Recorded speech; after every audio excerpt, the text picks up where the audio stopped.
So, dear participants, hello again. The next speaker is Dr. Pavlo Smytsnyuk. Hello, Pavlo. I can see you. You are online. Yeah, it works. Dr. Smytsnyuk is a patriarch fellow at George Washington University, Washington, D.C., and he was a researcher in Hellenic studies and religion at Princeton University. He specializes in political theology, nationalism, and the religious aspects of the anti-colonial struggle, with a particular focus on Greek Orthodoxy. And from 2019 till 22, Smytsnyuk was the director of the Institute of Ecumenical Studies and a senior lecturer at the Ukrainian Catholic University in Lviv. And he studied philosophy and theology in Rome, Athens, St. Petersburg, and Oxford. Yes, welcome, and start with the presentation.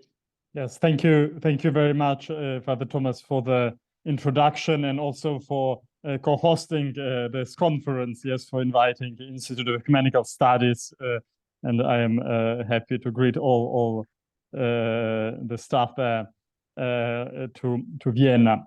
So the title of my presentation is "The Implications and Complexities of the Latin Church's sui juris status." Benedict XVI, Francis, and the Patriarchate of the West. I have 20 minutes, yes, more or less. Is it so? 20, 25? Yes. Good. So in my presentation, I will perform two exercises of imagination. I will try to imagine the Latin Church, Ecclesia sui juris, functioning in a similar fashion as the Eastern Catholic Church, taking the latter as a model for the Latin Church, and vice versa, I will propose Latin Church as a model for what it means to be sui juris for Eastern churches. Now, the title of the Patriarch of the West, which Benedict XVI has ordered to be removed from Annuario Pontificio, was restored by Pope Francis in 2024 edition of the yearbook. Knowing Pope Francis's allergy to all sorts of titles and formalities, to reinstate a historical title must have been done for serious reasons. Perhaps some light on those reasons can be shed by the recently published document of the Dicastery for Promotion of Christian Unity on the Bishop of Rome, an ecumenical reception of Secundum Sint. The document, among its recommendations, proposes or reproposes what has been suggested by various ecumenical dialogues, namely to make a clearer, and I quote, distinction between the different responsibilities of the Pope, especially between his ministry as the head of the Catholic Church and his ministry of unity among all Christians, or more specifically between his patriarchal ministry in the Latin Church and his primatial ministry in the communion of churches.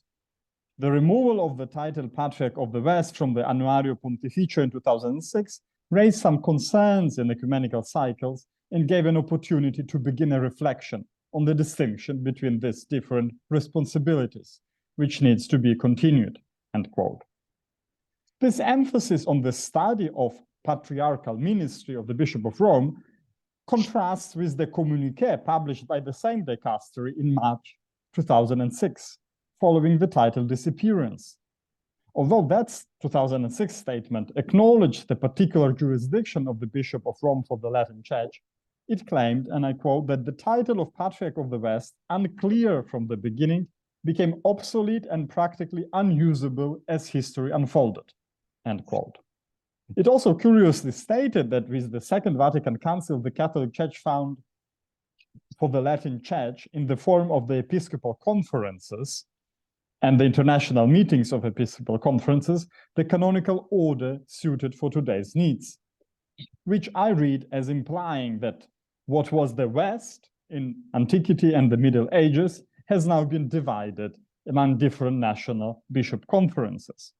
This is also what emerges from Cardinal Ratzinger's book interview to Peter Siewald, entitled God and the World of 2000. Be as it may, the change of position between 2006 and 2024 is very evident.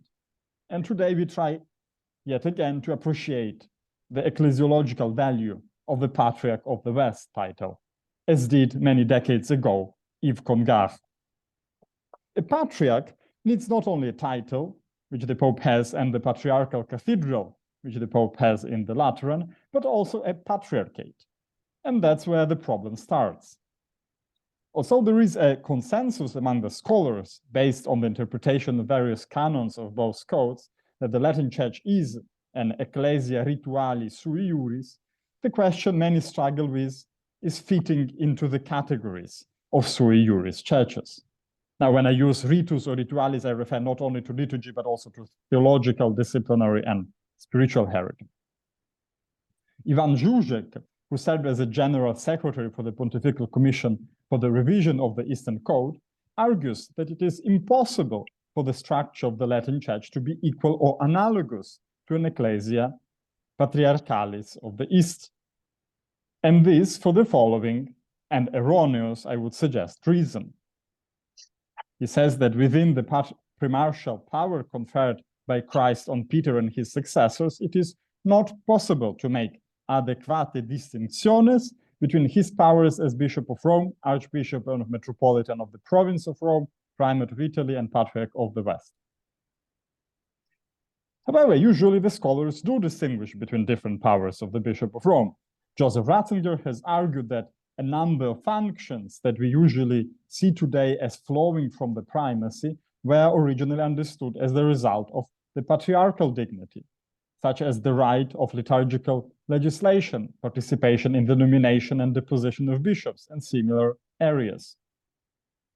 In Das Neue Volksgottes, Ratzinger further argued that unitary ecclesial law, unitary liturgy, unitary appointments to episcopal sees from the Roman center, all these do not necessarily form a part of primacy as such, as can appear to be the case when both ministries of Pope and Patriarch became united. So in the future, we shall have to distinguish more clearly the actual functions of Peter's successor from the patriarchal function, and if need be, to create new patriarchates detached from the Latin Church. I'm quoting now here from the English translation that is used by the 2024 document of the dicastery, the Bishop of Rome. Now, young Ratzinger, as also Yves Congar, suggests the possibility of creation new patriarchates within the West. Later, Ratzinger seems to have somehow changed his position, but continued to insist that on the need of supra-regional associations, which can then take over some of the work from Rome. The idea of dividing the Latin Church into patriarchates is picked up by Adam de Ville, who suggests creation of 5 continental Latin patriarchates in relationship with the Uber Patriarchate of Rome, which would remain as coordinating force within the Latin Church tradition. De Ville also suggests to provide the Church with institutions meant to express the local character of the Latin Ecclesia Ritualis. Among his proposals, a synod for the life of the Latin Church as a whole. A synod for the Latin Church is also suggested by Michael Magee, who notices that since both the College of Cardinals and the Synod of Bishops include Eastern Catholic members, they cannot serve as bodies representing the Latin Church. De Ville also suggests creating collegial institutions for each regional patriarchate. A creation of patriarchal synods with legislative, not merely consultative powers would not only give more conscience to the regional ecclesial identity, but would also enhance the conciliarity within the Latin Church. The election of bishops, canonizations, oversight over liturgy and ecclesial institutions, even some doctrinal supervision performed today by the Pope and Curia, can be made the responsibility of the patriarchates. De Ville then formulates responsibilities that would remain in the Pope in his unique capacity as the first hierarch or supreme pontiff of the universal church. Now, de Ville's proposal is very interesting. However, This proposal devolves the Bishop of Rome of his patriarchal authority rather than filling it with some content. It prioritizes his ministry for the Church Universal. I argue that we need to do something very different, something that would enhance the Pope's patriarchal ministry, in line with the Apostolic Canon 34. It is precisely this intermediary regional level where the synodality and the relationship between primacy and synodality is exercised at its best. We might be right, as does Ravenna document, in extending the logic of the 34th canon to the level of a local church, an eparchy, and the universal church. However, the canon is written for regional inter-episcopal level, and it is where its spirit can be most usefully practiced. Yet, this is exactly a level which the papacy is lacking, since the Pope mostly relates to his diocese in Rome or to the universalist structures, such as the Synod of Bishops or College of Cardinals. I leave aside here the relationship between the Pope and the Conference of Italian Bishops, and will only mention that according to Chey's statutes, it is the Pope, the Primate of Italy, who elects the president of the Chey. The intermediary level of papal patriarchal primacy within the Latin and original synodality framework might be a space where the papacy can learn how to be synodal. What I have in mind is a framework in which the Bishop of Rome would behave as a patriarch within the Latin or more limited European level, since the Latin Church is so huge, to make exercise of episcopal synodality where all bishops are participating is almost impossible. We can see this when we look at the Russian Orthodox Church. So framework in which the Bishop of Rome would behave as a patriarch within his regional church, more or less having the same rights as a patriarch in the Eastern Codex. Without denying Pope's rights of intervention or appeal, both for his own patriarchate as for the universal church, a model proposed has the benefits of inserting the Pope as primus inter pares at a regional level. Now to my second part, Latin Church as a model of what it means to be sui juris for the Eastern churches. John Faris, in his essay, The Latin Church Sui Juris, proposes to imagine the Patriarchate of the West as an Oriental sui juris church. He asks, can the Latin Church be placed into the category of patriarchal church, either as defined by the Eastern Code, or must it be placed in a category of its own, a church sui juris and sui generis? The question which Faris, but also Zuzek and others are struggling with is the question of whether the Latin Church belongs to the same category of sui juris churches as Eastern churches. I would like to suggest reformulating the question by turning it upside down. Instead of taking an Eastern Catholic Church as a model of sui juris church and trying to impose it on the Latin Church, can we not look at the Latin Church sui juris and see it as a model for other sui juris churches? Let them be, once again, not only sui juris, but sui generis. One point that is sometimes missed is that the internal variety within the Latin Church is no smaller than the one within the Oriental churches. Are Ukrainian Greek Catholics and Ruthenians of Transcarpathia more diverse than the Roman Catholic Church in Vietnam compared to that in the Netherlands? What is shared by at least some Eastern Catholic churches is reminiscent of what is going on in the Orthodox churches. All of them follow the same Byzantine tradition, yet are separate autocephalous churches.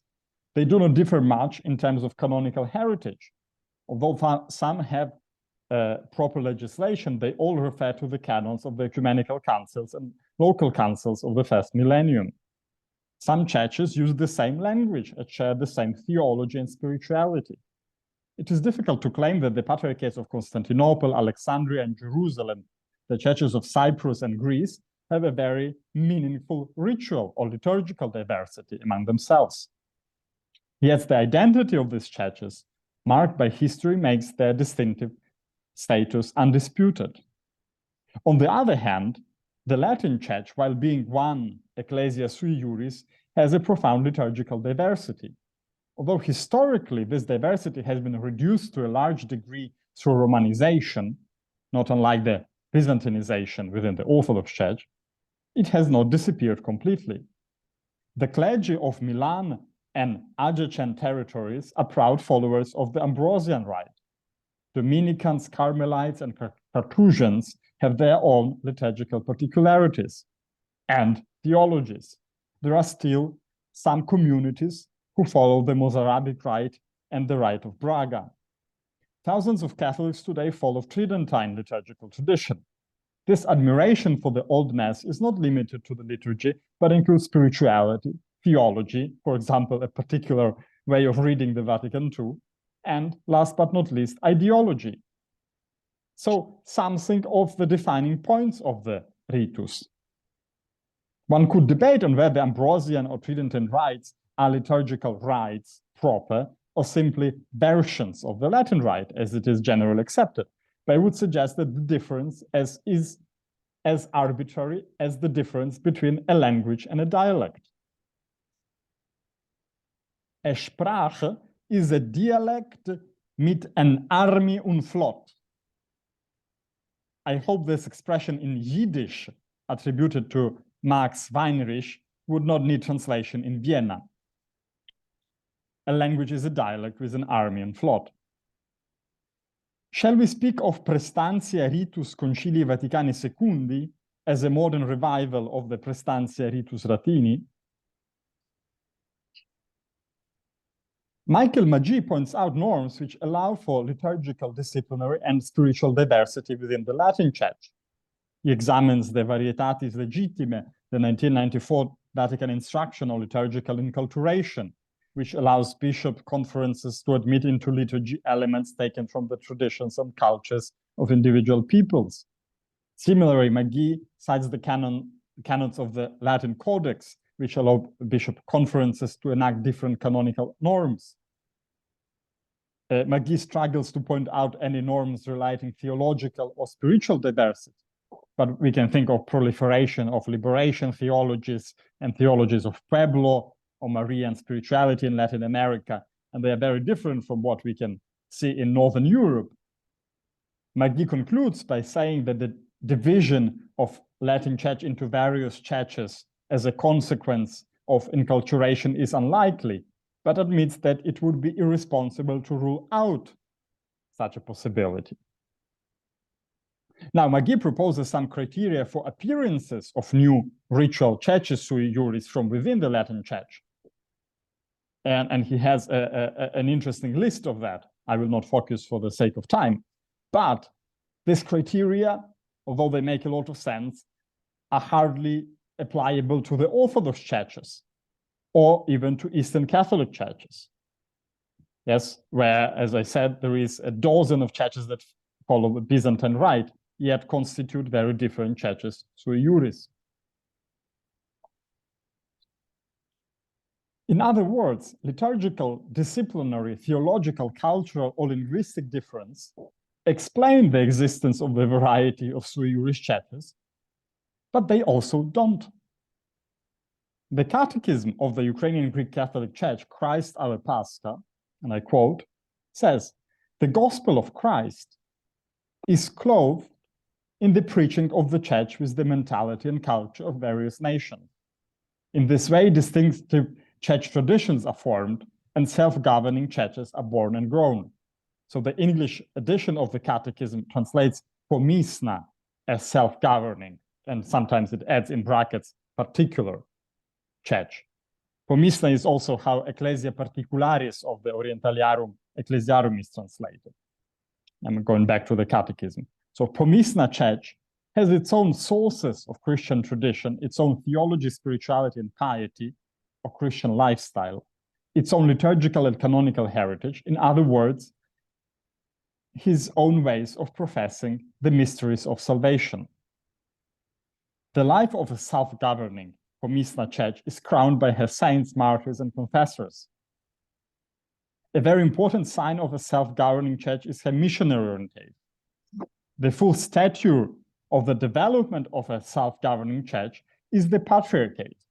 And the Catechism quotes the Patriarch Joseph CP. A church's patriarchate is the visible sign of the maturity and autonomy of a self-governing Pomysnius church and a powerful force in ecclesial and national life, end quote. The focus here is perhaps understandably on what is particular, or what distinguishes it from other incarnations or inculturations of the one faith. Yet the mention of the mission points toward universality. The tension between the two is there, although the local pomysne definitely prevails. The questions with which I would like to end my paper is the following.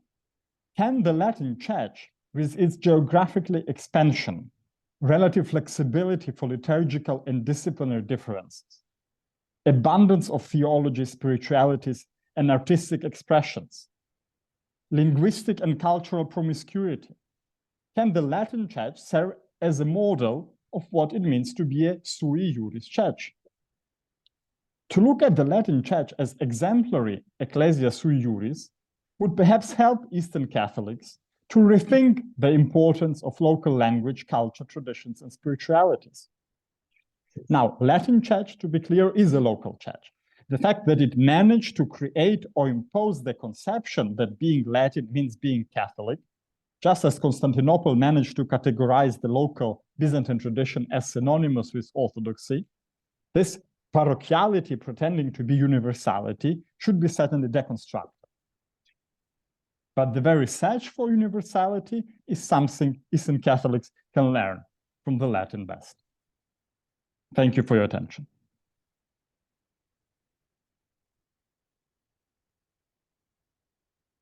Thank you very much for the presentation. Let's continue with the next speaker.